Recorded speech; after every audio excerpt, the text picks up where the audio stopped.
Well, good afternoon. I'm Marilyn LeBourveau. I'm with the Kentucky Cabinet for Economic Development, but most importantly, I'm KY Innovation. That's what I need to lead off saying. So I like to set the stage and let everybody know how KY Innovation, how you get in touch with us again. I really appreciate you all being here today and appreciate Sam Ford inviting me down to talk about, he just asked me to talk about one of our programs, the Kentucky Small Business Credit Initiative, the Collateral Support Program. So I'm just going to talk about that one program, but we have many other programs, and I've got a slide at the very end of the presentation on those. So I do like to set the stage and say, okay, now who was that lady and how do I get in touch with her again? So the KY Innovation, we are in office within the Kentucky Cabinet for Economic Development. And Economic Development obviously is the state agency in Kentucky. We're a government agency. We're the jobs and investment folks. You're looking for investment and fostering new creation in the state of Kentucky. So, and you can see by the diagram here, we're actually, if you go to the KRS, the revised statutes, you will see it's listed as the Office of Entrepreneurship and actually Small Business Innovation. I couldn't fit all that on that slide, but we are branded as KY Innovation because that really tells more about what we do. The Cabinet for Economic Development, for any of you that you don't know, there are about 70 people in the cabinet. We're one of the smaller cabinets in the state government, but we're small but mighty, and the same for KY Innovation Office. And the cabinet is located in Frankfort with the state government. There are about 70 employees in the cabinet, but we work with all over the state and all 120 counties. So the program I want to talk about is the Kentucky Small Business Credit Initiative program. This program started out of the Jobs Act of 2010. Many of you might remember the big recession about 10 years ago. And so this was the federal government coming out and saying, I don't know if you all remember that. I was with the cabinet then. I started with the cabinet in 2007. But the lenders were really just like, we have cash, but we're going to hold on to it. So this was really the federal government saying, you've got to start lending to small business again. We got to kickstart the economy, and this is the way to do it. So,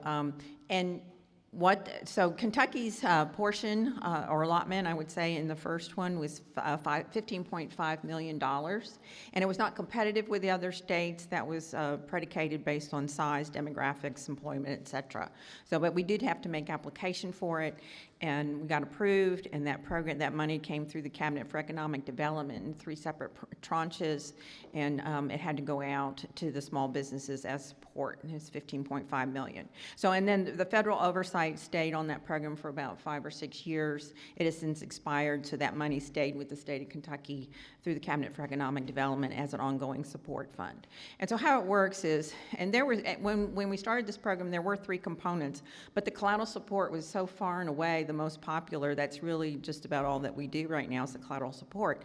And it is just that. If a business is, and this is traditional lending, if a business is going to their lender and they don't have enough collateral, then the lender can come to us and say, okay, well, we really like this project, we like this person, we want to support this, but their collateral is only 70 or 80%, just too far below what we require.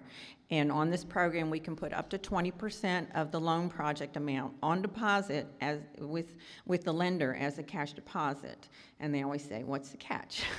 There's no catch, it's cash. And so it would be either a CD or a savings account specifically tied to that loan. And so easy math, if you had a $100,000 loan, the collateral support could be up to $20,000 on deposit with the lender as additional collateral for that specific loan. And then what would happen if the loan defaulted, if the borrower defaulted and they had to liquidate the loan, after liquidation, if there was still a remaining balance, then the lender could look to that collateral support to get recouped on that remaining balance. The participating lenders, and so on this particular program, the borrower works with the lender and the lender works with us. So we don't work directly with the borrower. And they approach a lender and say, okay, I want to get this loan. And a lot of times the lender knows about it, the borrower doesn't necessarily, but we'll get them matched up.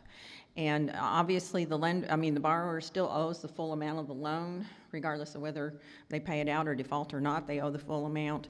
But this is just to make that lender more comfortable in making the loan and participate with them. And as it's being used now for collateral support, most projects are for fixed assets, either real estate or equipment.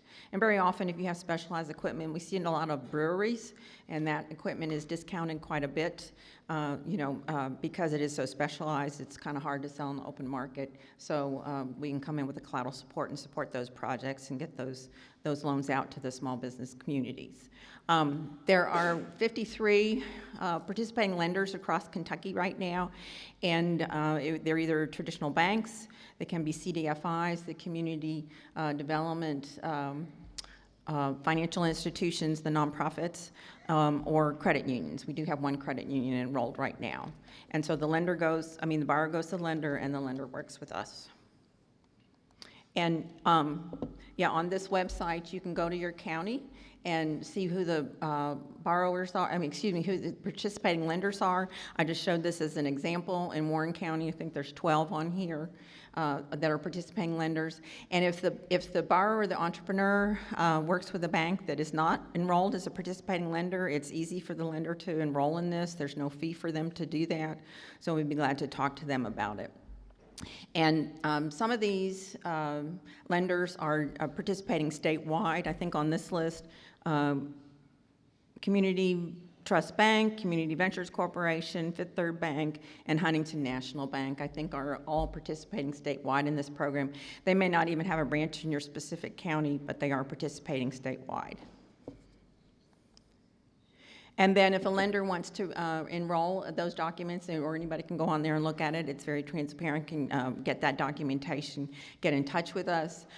Christine McNeil and I in the KY Innovation Office, we do the review of these projects as they first come in, the preliminary, and then they go to the financial incentive folks for additional review. Kylie Palmer in the Cabinet for Economic Development is the program manager. So, and the Cabinet for Economic Development, or the KEDFA, our finance authority, we don't get involved in the credit decision, the underwriting, or the terms of the loan. So there's no like the lender doesn't contact us and say, well, how should we structure this, whatever. We leave that up to the lender. When it comes to us, it has to already be reviewed and approved in-house by the lender. And a lot of times they'll say, okay, we're going to approve it subject to getting the collateral support, and we're glad to look at that. So.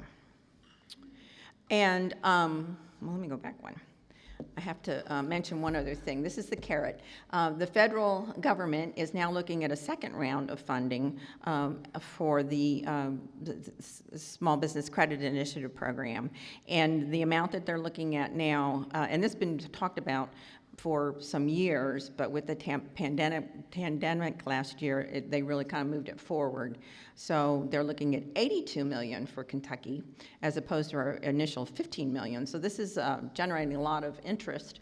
Some of it can be for technical assistance. Some of it can be for these traditional loan programs, or we're looking to see what other ways to deploy this money to benefit innovation and small businesses all across Kentucky.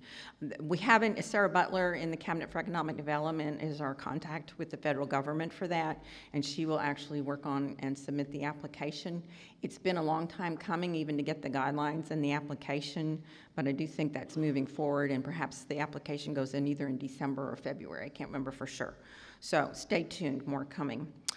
And I would be remiss if I got up here and didn't tell you, just give you a little teaser of the other things that come through our office, KY Innovation. So we have this whole list, cafeteria list of programs that come through our office. And again, Christine McNeil and I do a lot of review on these on the front end, so you're always welcome to contact us for more information. I will be coming to Bowling Green again on November 10th to give a presentation on our tax credit programs, the small business tax credit and the angel investment tax credit program at Summit of the South that Lisa Boone is coordinating. So, but these, and the last thing I mentioned here, and certainly not least, is our 6 KY Innovation Hubs. So we do, through the Office of KY Innovation, we have 6 hubs across the state, and some of our representatives are here today. Buddy Steen from here in the Central region. We got Larry Horn from the Louisville Amplify region. I think Mike and some other people from Awesome Inc. in the Lexington region were here.